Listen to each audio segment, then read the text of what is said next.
आओ भक्तों, आज तुम्हें लक्ष्मी पूजन की पौराणिक कथा सुनाते हैं। प्राचीन समय में एक गांव में एक साहूकार रहता था। उसकी एक बेटी थी जो बहुत संस्कारी और भक्ति भाव वाली थी। वह हर दिन पीपल के पेड़ पर जल चढ़ाने जाती थी। उस पीपल के पेड़ पर माँ लक्ष्मी का वास था। एक दिन माँ लक्ष्मी ने साहूकार की बेटी से कहा, मैं तुम्हारी सेवा से बहुत प्रसन्न हूँ, तुम मेरी मित्र बन जाओ। लड़की ने कहा, मैं अपने पिता से पूछकर बताऊंगी। घर आकर उसने अपने पिता को सारी बात बताई। पिता ने खुशी खुशी आज्ञा दे दी। दूसरे दिन बेटी ने लक्ष्मी की मित्रता को स्वीकार कर ली। एक दिन माँ लक्ष्मी साहूकार की बेटी को अपने घर ले गई। उन्होंने उसका खूब आदर सत्कार किया और स्वादिष्ट भोजन कराया।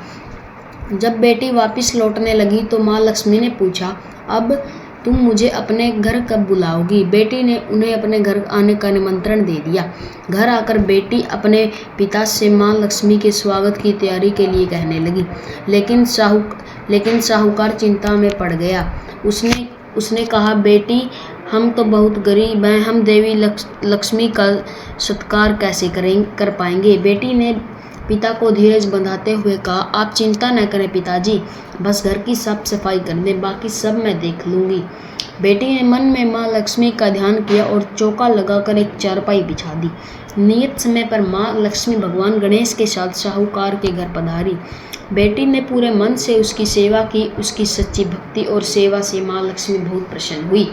जैसे ही माँ लक्ष्मी जाने के लिए उठी, साहूकार ने उन्हें रोकने की कोशिश की और कहा कि उसके घर में गरीबी है, वे उसे छोड़कर न जाएं। तब माँ लक्ष्मी ने उसे समझाया कि धन किसी के पास स्थायी नहीं रहता, लेकिन अगर कोई व्यक्ति हर दीपावली को रात को अपने घर का साफ सुथरा रखकर दीपक जलाकर उनकी पूजा अर्चना करेगा तो उसके घर में अवश्य वास करेंगी। उन्होंने साहूकार से कहा, तुम अपने परिवार के साथ मिलकर दीपावली की शाम को मेरी पूजा करो, घर को दियों से रोशन करना और उसे स्वच्छ रखना। साहूकार और उसके परिवार ने देवी के कहे अनुसार ही किया। उन्होंने पूरे घर की सफाई की शाम को घी के दीपक जलाए और श्रद्धापूर्वक लक्ष्मी गणेश की पूजा की। माँ लक्ष्मी अपनी भक्त की श्रद्धा से इतनी प्रसन्न हुई कि उन्होंने साहूकार के घर को धन धान्य से भर दिया। उस दिन के बाद साहूकार का परिवार हमेशा सुखी और समृद्ध रहा। यह माना जाता है कि तभी से दीपावली को रात के लक्ष्मी पूजन की परंपरा शुरू हुई। जो कोई भी सच्चे मन से घर को स्वच्छ रखकर उस दिन माँ लक्ष्मी और भगवान गणेश का पूजन करता है, उसके घर में सुख समृद्धि और वैभव का वास होता है।